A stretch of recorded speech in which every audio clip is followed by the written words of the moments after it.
नमस्कार जी। मैं आपको आज एक कहानी सुनाऊँगी, वो सच्ची घटना है। जो महाभारत का युद्ध हुआ था उसके बारे में सब जानते हैं। लेकिन मैं जो बताना चाहती हूँ वो ये है कि जब महाभारत का युद्ध हुआ था, तो इतने लोगों का खाना किसने बनाया? तो मैं आप सबका वेलकम करती हूँ मेरे चैनल पर, और हार्दिक अभिनंदन आप सबका। मेरी अगर ये जो आपको कहानी है ये अच्छी लगे तो लाइक और कमेंट्स ज़रूर करना। तो आज का जो मेरा टॉपिक है ये एक सत्य घटना पर आधारित है, और सब जानते हैं महाभारत के युद्ध के बारे में, कैसे हुआ, किसके बीच हुआ। लेकिन एक आश्चर्यचकित बात ये है कि 50 लाख लोगों का खाना किसने बनाया?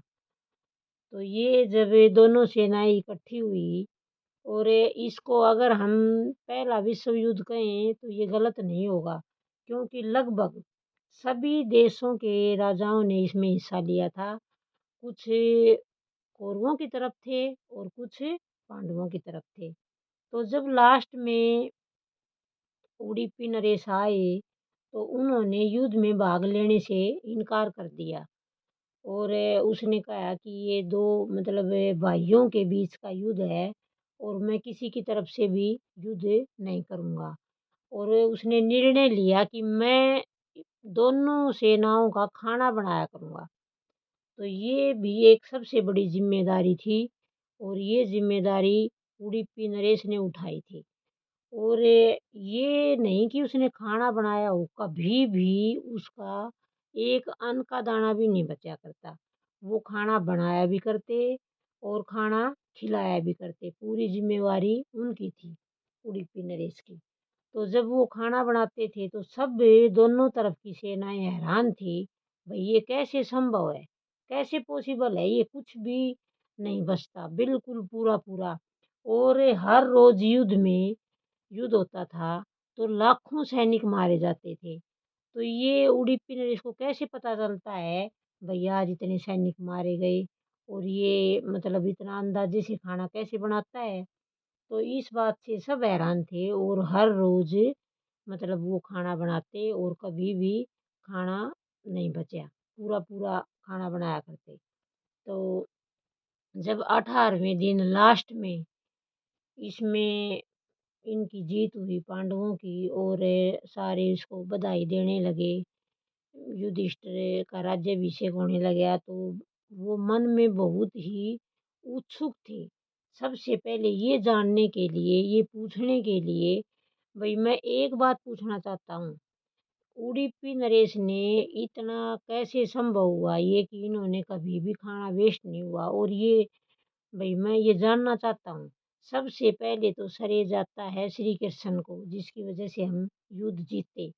और दूसरा मैं श्रेय देना चाहूँगा उडुपी नरेश को, जिसने पूरे युद्ध के अंदर दोनों सेनाओं को मतलब इतने अच्छे से खाना बनाया।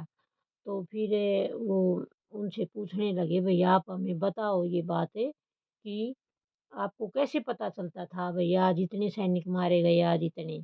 तो उसने बताया कि इस बात का श्रेय भी श्री कृष्ण को ही जाता है। वो हर रोज़ शिविर में आते थे और वो मूँगफलियाँ खाते थे। जब वो मूँगफली खाते थे, तो उनके छिलके वो वहाँ रख जाते थे, तो मैं उनको गिनता था। भला उन्होंने आज मान लो 50 मूँगफली खाई है, तो मैं उसको 1000 गुणा कर देता, यानी कि 50,000 सैनिक आज युद्ध में मारे गए। तो मैं उन छिलकों को देख के हर रोज़ ये काउंट करता था, और उसके अकॉर्डिंग ही फिर मैं खाना बनाता था।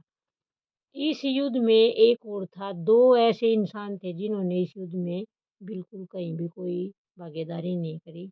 वो थे बलराम और रुक्मिणी। सबने अपना-अपना मतलब इसमें योगदान दिया था, लेकिन ये दोनों इस युद्ध में शामिल नहीं हुए थे। तो ये एक धर्म युद्ध था, और इस जानकारी के लिए अगर आपको पता था, तो मेरे को कमेंट्स करना। ये जानकारी मेरे पास थी, मैंने सोचा ये मैं सबको शेयर करूँ, क्योंकि इसमें से कम ही लोग ये जानते पाएँगे, भई युद्ध में इतने सैनिकों का खाना किसने बनाया। तो आप सबका बहुत-बहुत धन्यवाद, और मेरी कहानी को लाइक और कमेंट ज़रूर करना।